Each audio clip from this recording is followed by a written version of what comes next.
Hello everyone, welcome to my channel option trade. आज हम इस वीडियो में बात करेंगे एकर्स मोटर की। एकर मोटर ने जो स्टॉक स्प्लिट किया है उससे रिलेटेड हम बात करेंगे।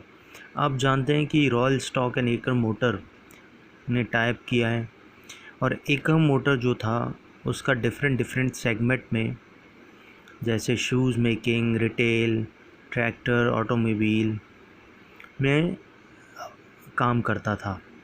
बट ये काम इतना सक्सेसफुल नहीं हो पाया स्टार्टिंग में and they get into automobile, bike बनाने में उन्होंने स्टार्ट किया तो इतना सक्सेसफुल नहीं चल पाया। तो उन्होंने सोचा कि कुछ प्लान में चेंज करते हैं, बट उनका सेगमेंट उतना नहीं चल पा रहा था।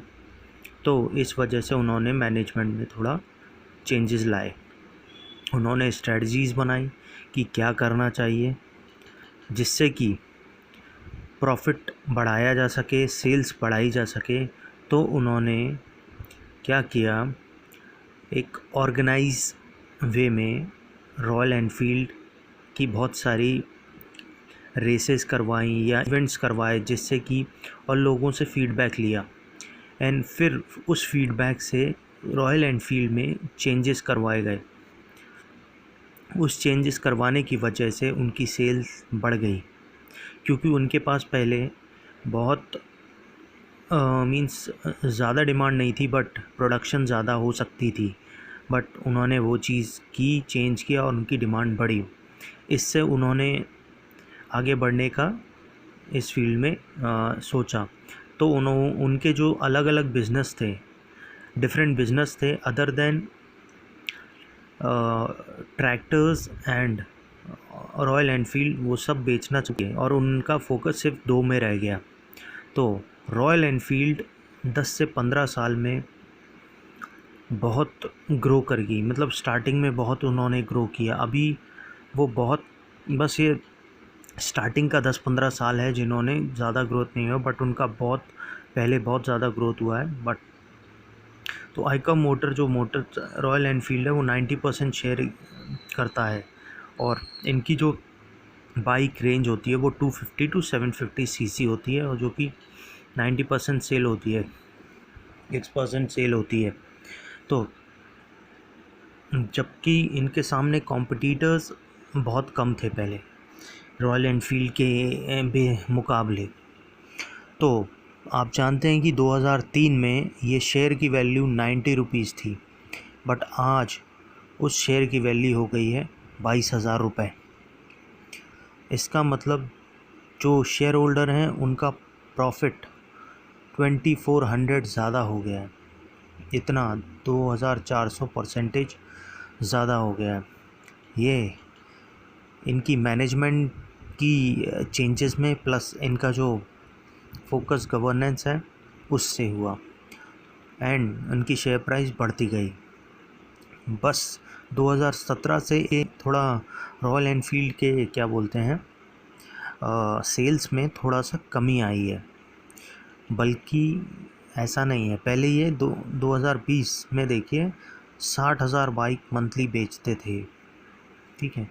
ऐसा इनका टारगेट था और ये पूरा करते थे। बस ये 3-4 साल में शायद ये जो बाइक डिफरेंट बाइक्स ला रहे हैं इस चक्कर में सेल्स ज़्यादा नहीं हो पा रही है, लेकिन उनका जो पुराना मॉडल है वो सबसे ज़्यादा चल रहे हैं और वही उनका बहुत ज़्यादा डिमांड में है। और जो न्यू मॉडल्स हैं उनका इतना डिमांड नहीं हो रहा है, जिस वजह से थोड़ी सेल डिक्लाइन हुई है 3-4 साल में। आप देखिए ये दो बाइक नहीं आई थी, लेकिन इतना डिमांड इनका नहीं हुआ एज़ कम्पेयर टू जो पुराने इनकी बाइक्स मॉडल हैं उनमें। सो ये इनमें भी चेंज लाना चाहते हैं सेगमेंट, बट इनका जो इतना प्रॉफिट नहीं हुआ एज़ कम्पेयर टू जो पुराने इनके मॉडल्स थे उसके हिसाब से। सो ये जो इन्होंने स्ट्रेटजी है, now they have come into different segments and they are trying, not different segment but they are trying to strategize things ताकि उनका कंपटीशन कम हो। अभी क्या है, हार्ले भी आया है इसमें इंडिया में और जबकि आप जानते हैं कि रॉयल एनफील्ड का बहुत लंबा शेयर था, बड़ा 96%। बट हार्ले के आने के बाद थोड़ा ऐसा नहीं कि हार्ले बहुत डिमांड में तो है, बट इतनी बाइक नहीं बिक रही है हार्ले की इंडिया में, तो 2500 बिक रही हैं। हाँ, इतना ही जो मार्केट है, बट इससे उनको प्रॉफिट नहीं हो रहा है। जबकि हार्ले की ऑल ओवर वर्ल्ड में बहुत ज़्यादा बिकती हैं बाइक्स, 2 लाख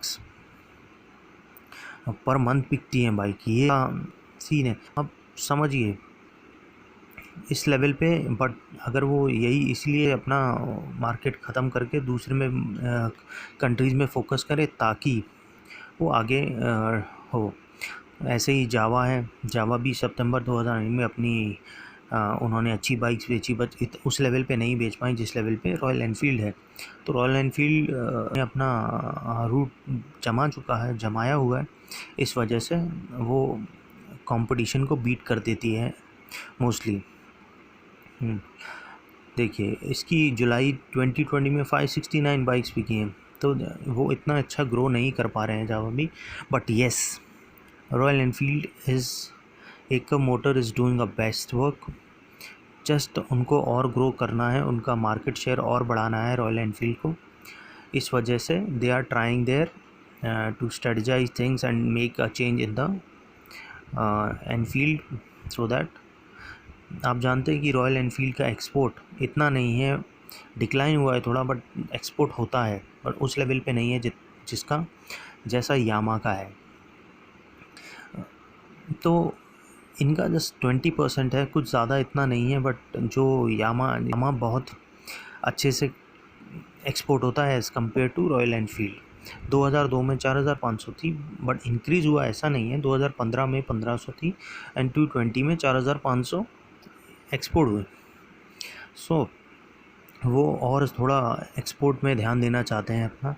आप देखिए जो बजाज है वो 40% अपना एक्सपोर्ट करता है, जबकि रॉयल एनफील्ड नहीं कर पाता उस हिसाब से। तो इस टाइप से तो देखना ही है। तो वो क्या चाह रहे हैं, स्ट्रैटजीज़ में चेंज लाएं। सो ये स्टॉक स्प्लिट क्या है, इन्होंने जैसे शेयर आप जानते हैं कि 90 था 2003 में, आज वो 22,000 है, तो इन्होंने स्टॉक स्प्लिट किया है 10:1। मतलब जो इनका 22,000 का शेयर है वो एक शेयर हो जाएगा कितना, 2200 रुपये का।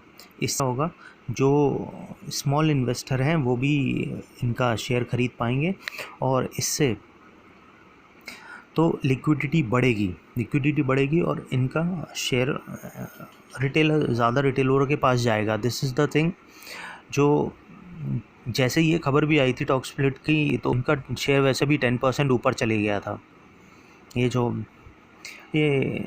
I think the company is very good and stock split इतना कुछ फ़र्क नहीं पड़ेगा। बट येस, ये है कि अगर स्टॉक स्प्लिट कर रही है तो इससे स्मॉल जो इन्वेस्टर हैं उनको ज़रूर थोड़ा आगे जाके प्रॉफिट हो सकता है और कंपनी की लिक्विडिटी बढ़ सकती है।